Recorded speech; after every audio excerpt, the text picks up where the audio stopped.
He built the greatest monument in human history, yet we barely know what he looked like. 2.3 million stone blocks, 146 meters tall, the last ancient wonder standing.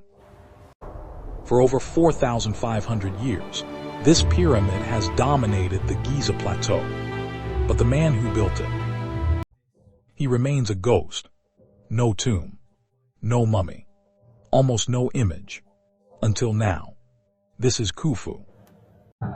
26 centuries before Christ, Egypt's old kingdom, the age when god-kings raised mountains from the desert sand. Khufu inherited a kingdom already obsessed with eternity.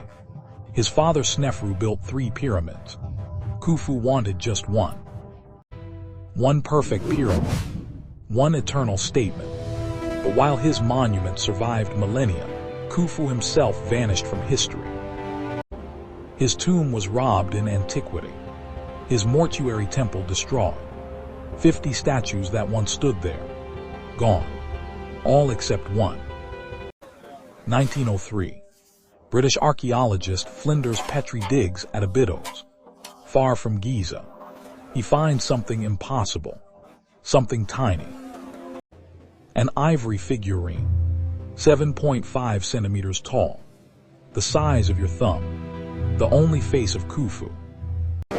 This is it, carved from elephant ivory. Khufu sits on a simple throne, wearing the red crown of Lower Egypt. His name is carved on the throne, Khufu. Without that inscription, we would never have known whose face this was. Petrie described what he saw. Quote, powerful, intimidating, energy, commanding air, indomitable will, end quote, a face of authority. But modern Egyptologist Zahi Hawass sees something different. A round, chubby face. No emotion. Perhaps younger than expected. The ears are slightly large, protruding. The cheeks are full. The expression, serious, unreadable. A man hiding his thoughts. Some scholars question whether this statue is even from Khufu's time. Hawass believes it's a replica made 2,000 years later. Either way, this tiny figure is all we have.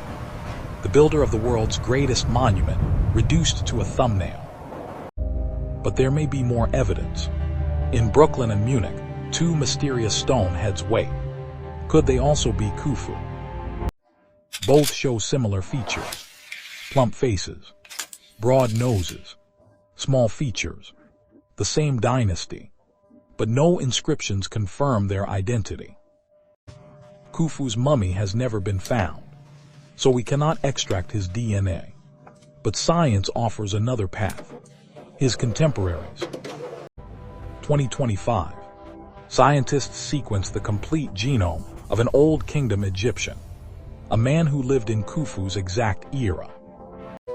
The results: 80% of his ancestry traced to North Africa and the Nile Valley. Indigenous, African, deeply rooted. The remaining 20% linked to ancient Mesopotamia, modern-day Iraq. Evidence of ancient migration and cultural exchange across civilizations. This genetic profile gives us clues about appearance. Mediterranean features. Skin adapted to the North African sun. Features both African and Near Eastern. We can also study Khufu's family. His mother Hedefers. His father Snefru. Royal blood from both the 3rd and 4th dynasties. Hedefer's tomb was found near her son's pyramid. Her furniture survived. Her canopic jars survived. But her body, gone. The royal bloodline continues. Khufu had at least 9 sons, including future pharaohs Jedefer and Khafre, builder of the Sphinx. Through genetics and artifacts, the picture emerges. A North African king with ancient roots. Now we can see his face. How do you reconstruct a face when you have no skull, no mummy, only a tiny ivory statue and fragments? We start with what the statuette tells us.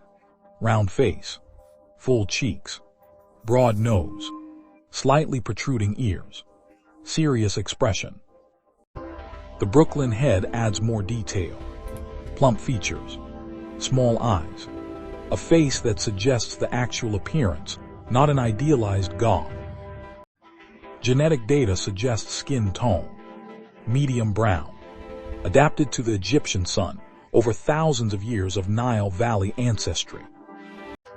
Egyptian custom suggests the hair. Royalty often shaved their heads, but Khufu may have had thick, dark, tightly curled hair. His age. Khufu likely took the throne in his 20s, ruled for over 2 decades. We show him in his prime. A man in his 30s or 40s, at the height of his power, commanding a workforce of tens of thousands. The expression must be serious, authoritative. Petrie called it powerful, intimidating, a face that demands obedience, that inspires monuments. We must be honest. Much remains uncertain, but this is our best interpretation, based on everything that survives. This is Khufu. 4,500 years ago, this man looked out over the desert and decided to build forever. This is Khufu. A face that ruled Egypt at its peak. Full cheeks, broad features, dark, commanding eyes that saw an empire's rise. The rounded face matches his only statue. The serious expression matches every description. This is how Khufu looked at you. Not the face of a tyrant, as Greek historians claimed. Not a cruel despot, but a determined builder, a visionary. A man who mobilized 20,000 workers, fed them, housed them, organized the greatest construction project in ancient history. Workers' graffiti found inside the pyramid calls him Khnum Khufu, protected by the god Khnum, a divine king, a mortal man. Behind this face, a mind calculated angles and logistics, planned for eternity, and succeeded beyond imagination. The pyramid still stands. Now, so does his face. After 4,500 years of mystery, after his mummy disappeared, after his statues were smashed, after history tried to erase him, Khufu returns, the builder of the impossible, the face behind the wonder, finally revealed. Herodotus, writing 2,000 years after Khufu's death, called him a tyrant, a cruel oppressor who enslaved his people. But archaeology tells a different story. No slaves built this pyramid. Recent excavations found the workers' village near Giza Plateau. These workers ate meat, drank beer, received medical care. They were organized, paid citizens, not slaves, professionals building eternity. They left graffiti inside the pyramid, gang names, work crew identifiers, friends of Khufu, the drunkards of Menkaur's gang.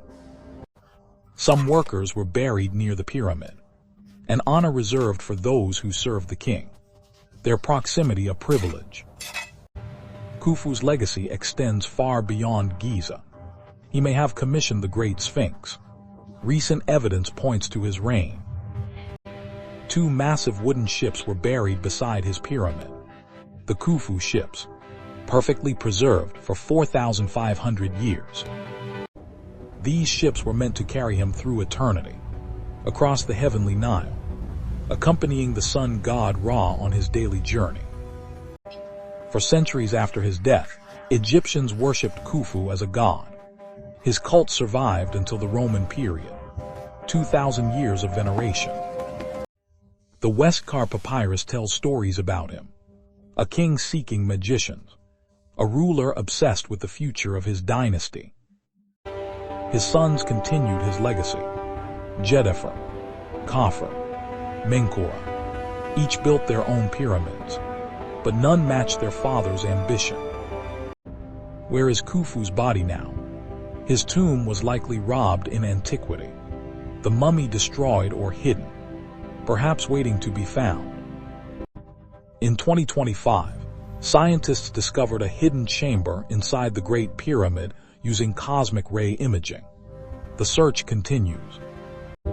Until that day, this reconstruction stands as our best window into the past, the face that imagined impossibility and built it.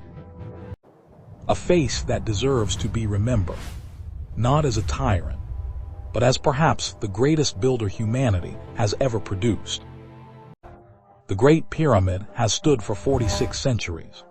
It has seen empires rise and fall, civilizations born and forgotten. Napoleon stood before it. Caesar marveled at it. Alexander the Great may have seen it. All of them temporary. The pyramid remains.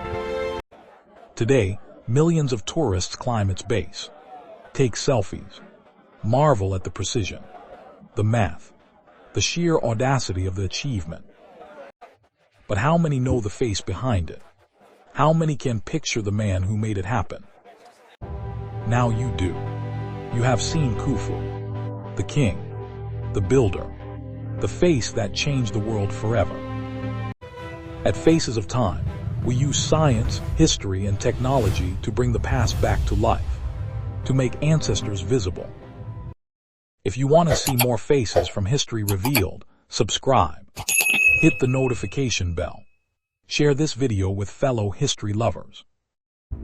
Who should we reveal next?